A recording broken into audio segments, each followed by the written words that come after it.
Los libros de los Salmos son definidos por muchos hermanos en la fe como la anatomía del alma. No importa en qué estado de ánimo te encuentres o qué emoción habites, cuando tú acudes a los Salmos puedes encontrar refugio, norte en ellos.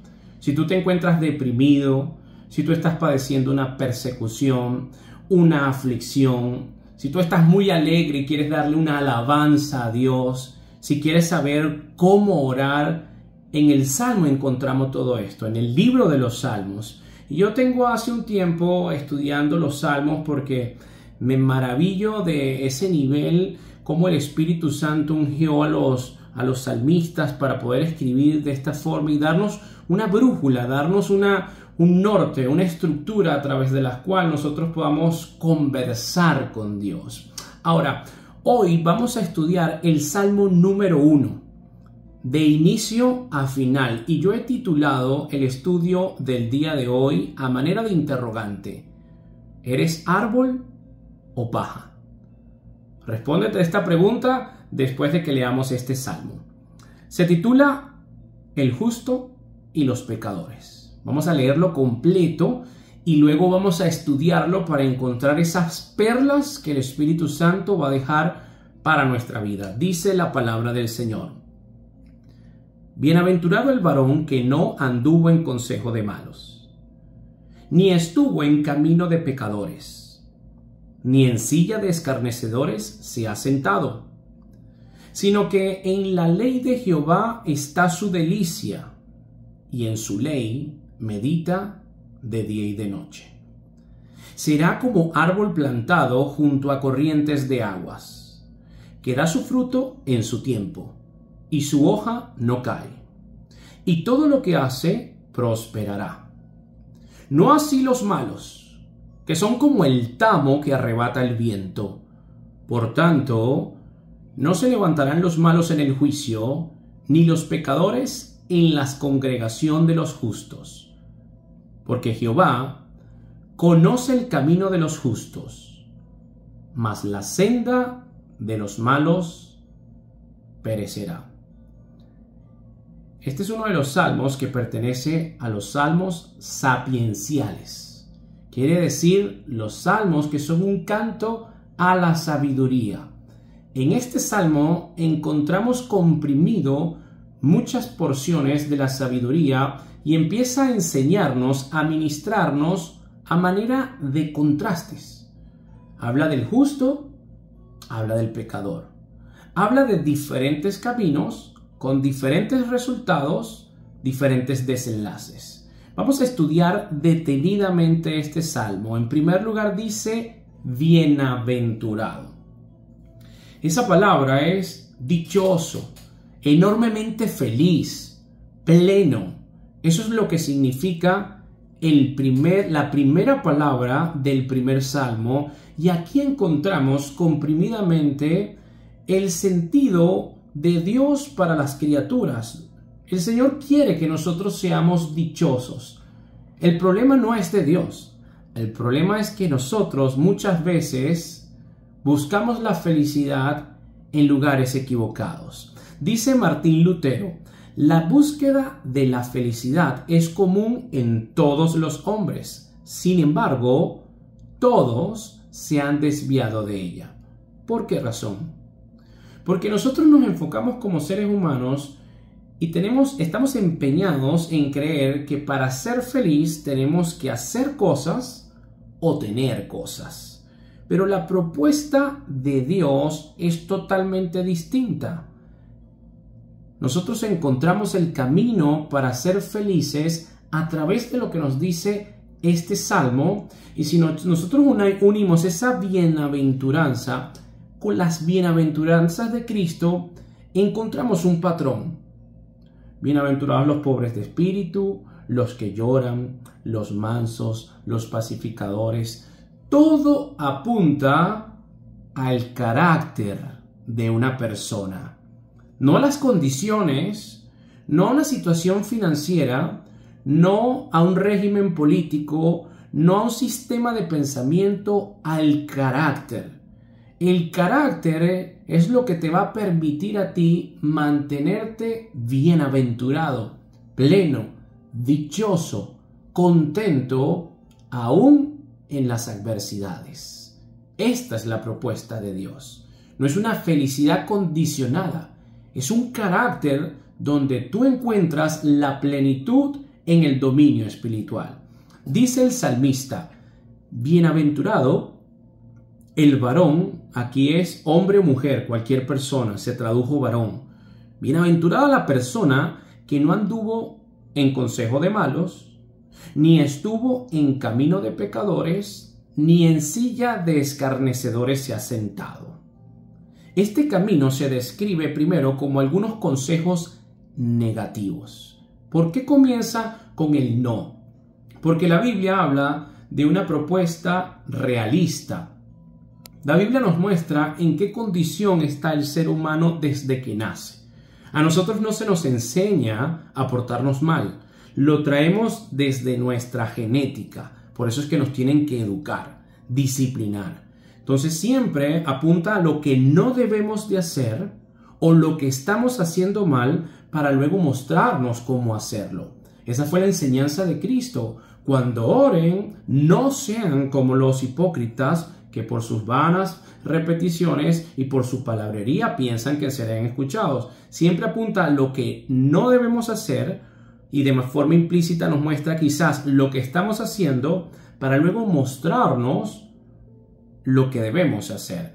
La Biblia es una propuesta, la propuesta de Dios para desprogramarnos. Ahora, nosotros vemos aquí un proceso en la decadencia de la persona que no es bienaventurada.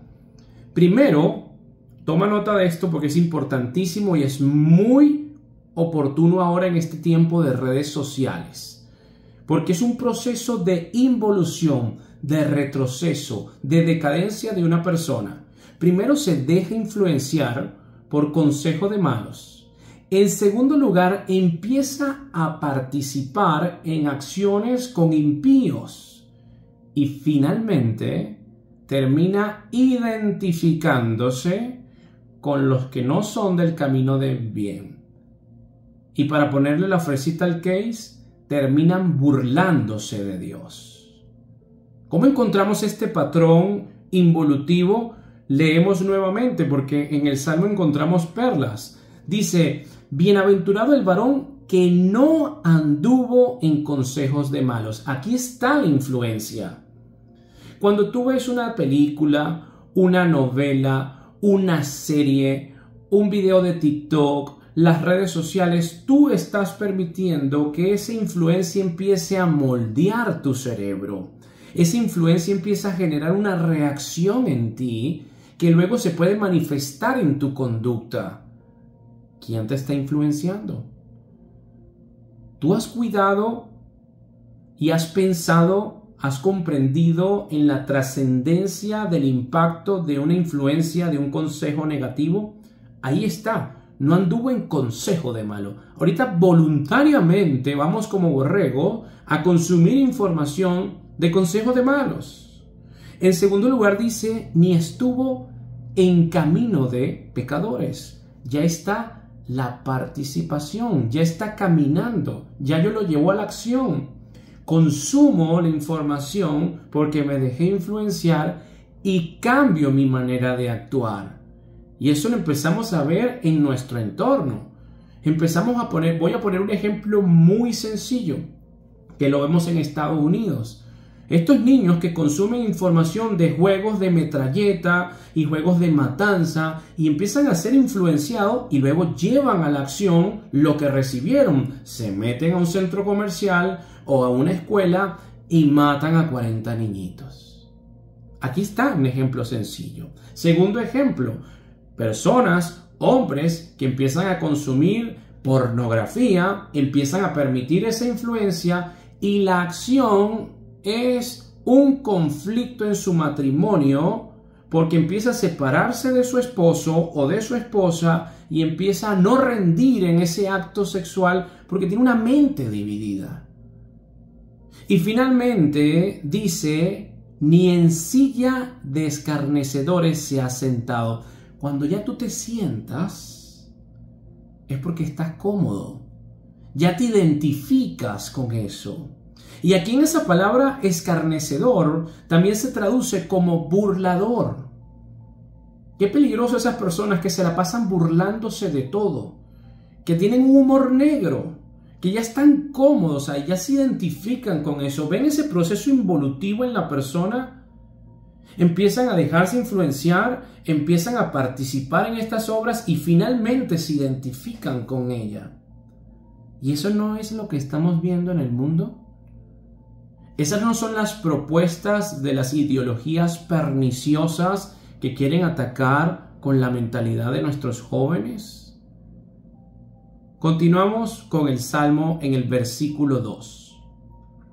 Dice, sino que en la ley de Jehová está su delicia, y en su ley medita de día y de noche.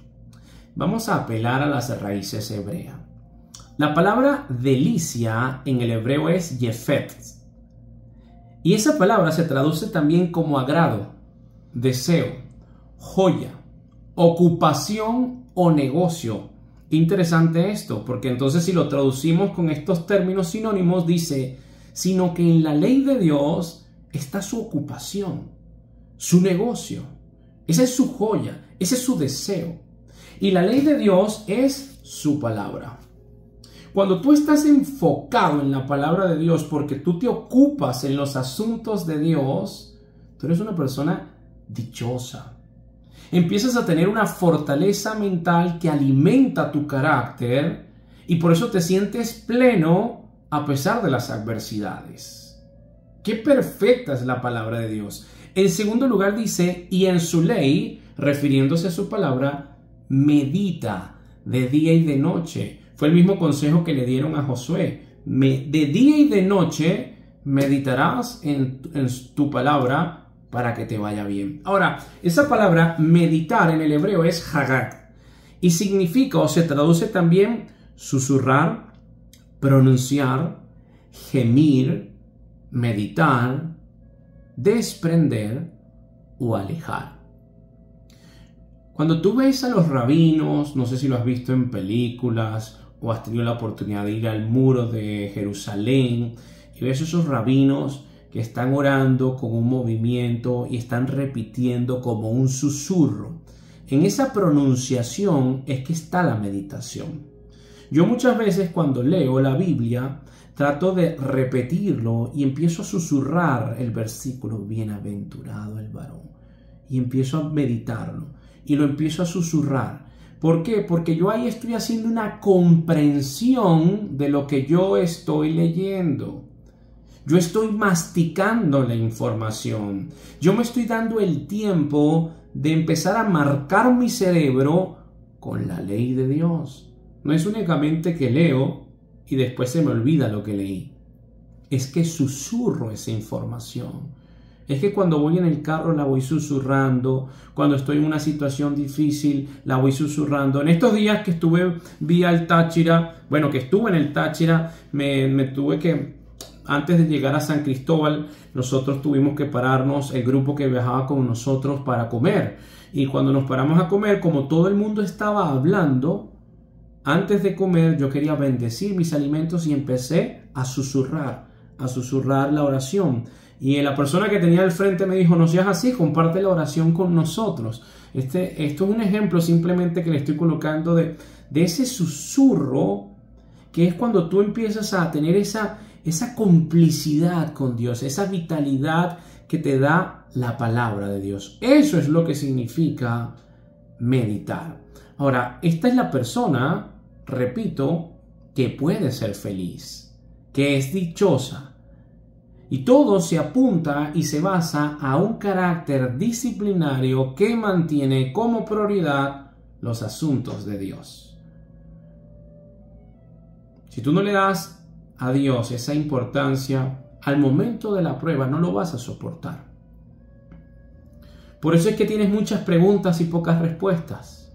Por eso es que piensas o pretendes que Dios te dé explicaciones siendo tu criatura y Dios el creador. porque no te das el tiempo de fortalecer tu carácter. Y a veces es necesario que nosotros pensemos en esto. Seguidamente el Salmo dice en el versículo 3, hablando de esta persona bienaventurada: será como árbol plantado junto a corrientes de agua, que da su fruto a su tiempo, y su hoja no cae, y todo lo que hace prosperará. Cuando nosotros vamos a la gran sabana y vemos toda esa sabana y de repente vemos un grupito como de arbustos, de muchos árboles altos y todo, decimos, ahí está el río. Toda la sabana peladita, bajita, pero cuando vemos los árboles sabemos por ahí pasa el río. Y es esa analogía que la palabra de Dios nos proyecta para comprender esto. Cuando nosotros habitamos en la presencia de Dios, masticamos su palabra, meditamos, nos ocupamos en sus asuntos, nosotros somos un árbol que está cerca de aguas corrientes. Y las aguas corrientes representan a Dios. Separados de Él nada podemos hacer. Jesucristo nos dijo, separados de mí nada puedes hacer. Un árbol sin agua se marchita, pero un árbol que está junto a aguas corrientes siempre está fortaleciéndose, está creciendo, está echando raíces, está madurando y por eso su hoja no cae. Ahora, es importante tomar en cuenta lo que dice aquí, que da fruto a su tiempo. Este árbol sabe lo que es la paciencia. Porque algunos acaban de sembrarle la semilla y ya quieren ser un gran roble y quieren dar frutos y quieren dar sombra, y eso es un proceso de crecimiento. Por eso vemos cualquier cantidad de artistas que recibieron supuestamente a Cristo y no pasan por un proceso de discipulado y quieren trasladar su fama del mundo al supuesto cristianismo, pero no hay arrepentimiento. No están dispuestos a pagar el precio. No hay un proceso a través del cual ellos comprendan lo que es negarse a ellos mismos. Y ese no es el proceso. Da fruto a su tiempo. Este servidor que ustedes ven aquí tenía temor de proyectar una enseñanza bíblica a través del internet porque no me sentía preparado. Y muchas veces tengo que darle la cara a ustedes temblando por dentro porque no me siento preparado. Y porque le pido a Dios que me ayude a proyectar su palabra como Él manda, que sea Él quien ministre. Y por eso siempre estoy estudiando, siempre estoy indagando, repasando la Escritura, porque sé que es un proceso que lleva tiempo. Ten paciencia, es lo que quiero transmitirte. Muchos frutos no los puedes tener al momento. Lo más importante es que tú sepas que eres un árbol plantado cerca de aguas corrientes. Eso ya debería ser suficiente razón para ser dichoso. Los frutos vienen progresivamente, poco a poco. Ahí vas entrenando la fe, la paciencia, disciplina. Y finalmente dice la palabra de Dios, nos va a revelar el triste desenlace de los pecadores, los impíos, los que no toman en serio a Dios. Fíjate todo lo que habló del justo. Y mira cómo comprime el triste desenlace del pecador. No así los malos, que son como el tamo que arrebata el viento. Por tanto, no se levantarán los malos en el juicio, ni los pecadores en la congregación de los justos, porque Jehová conoce el camino de los justos, mas la senda de los malos perecerá. Si tú no sabes qué es el tamo, es como una pelusa desprendida de lino o una paja muy menuda, que cuando esa paja se van soltando, se van uniendo y crean como un círculo. y ese círculo pues no tiene contenido. Es un círculo vacío. Y como no tiene peso, porque no tiene contenido, viene el viento y lo lleva para el norte, y luego lo mueve al sur, y luego se arrastra al oeste, y nunca echa raíces. Nunca lleva fruto. Siempre se está quejando. Siempre está burlándose. Siempre está proyectando de que el mundo le debe algo. Está totalmente vacío. Y aquí tú tienes que, yo diría, animarte a terminar este estudio con esta pregunta. ¿Tú eres un árbol plantado junto a agua de corrientes? ¿O eres un tamo que arrebata el viento? ¿Tú tienes contenido o simplemente estás tan vacío que el viento te arrastra? Porque aquí hay una lista donde muestran que el justo encuentra la felicidad en la palabra de Dios. Y eso te hace entendido. Comprendes los tiempos, tienes discernimiento, sabes cuándo guardarte, sabes cuándo avanzar, reconoces que todo tiene su tiempo debajo del sol. Empiezas a pensar bíblicamente y esto te ayuda. En segundo lugar, dice la palabra de Dios en este salmo que el justo no se deja influenciar, ni participa, ni se identifica con el pecado. Mira, no me interesa de que el mundo diga que esto está de moda. Mi casa y yo servimos al Señor. También dice el Salmo 1 que la ocupación del justo es la palabra de Dios. Nosotros absorbemos la palabra de Dios, tenemos trabajos, responsabilidades, muchos quehaceres, pero tenemos ese contenido y somos cartas abiertas en nuestros lugares, porque nos ocupamos de alimentarnos con la palabra de Dios.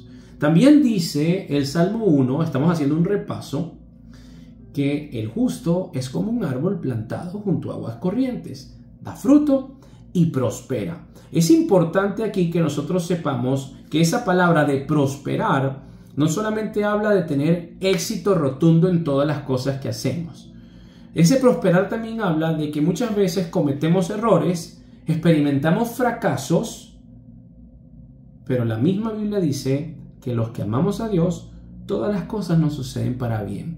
Entonces tenemos la capacidad divina, porque Dios nos da, de capitalizar situaciones de adversidad. Y esto nos ayuda a prosperar. A eso se refiere. ¿Tú te ves en esa lista? ¿O te ves en la lista del pecador que se deja influenciar, que participa en el pecado y en todas estas tendencias perniciosas, que te identificas con iniciativas fatuas, vacías, nefastas? Tú eres ese tamo que le encanta burlarse de los demás y te pasas el tiempo criticando a todos, pero tú no has echado raíces, tú no has cambiado. Confróntate. Date la oportunidad. Concluye este tiempo con una oración. Pídele al Señor que te dé dirección. Pídele al Señor que te ayude a encontrar ese norte, porque tú anhelas ser bienaventurado. Y ya comprendiste que el bienaventurado, el dichoso, el feliz de la perspectiva bíblica es aquel que tiene una relación con Dios, que es dirigido por Dios, que es alimentado por Dios, que es mentoreado por Cristo. Ese es dichoso, ese es feliz, ese hoy se siente pleno. Yo te lo digo en este momento con toda responsabilidad. Hoy yo me siento pleno. Tengo una relación con Cristo, sé que Él murió por mí, sé que Él me santificó, que Él me justificó, que por su gracia puedo entrar confiadamente al trono de gracia. Sé que me ama el Señor. Eso me hace sentir dichoso. Eso me hace honrar a mi esposa. Tengo la mujer que amo, honro a mi esposa, honro mi pacto, el trabajo que hago, quiero influenciar a los demás responsablemente, no para proyectar lo que yo soy, sino lo que Cristo hizo conmigo. Eso me hace sentir dichoso. Eso me hace sentir en paz. Eso me hace aceptar que en algún momento voy a morirme, y cuando me muera, el morir es ganancia. porque el vivir es Cristo. Qué estilo de vida tan precioso que te aleja del afán. Y cuando el afán llega a mi vida, hay que hacer esto, hay que comprar aquello, hay cosas que conquistar, entro en esa quietud, en ese reposo y recuerdo este salmo y recuerdo que soy un árbol plantado, que Dios me alimenta, que Él me sustenta y que muchos frutos vienen a su tiempo. ¿Eres árbol o paja? Que la gracia y que la paz de Dios esté con ustedes. Si este recurso fue de bendición para tu vida, compártelo con tu familia y con tus seres queridos.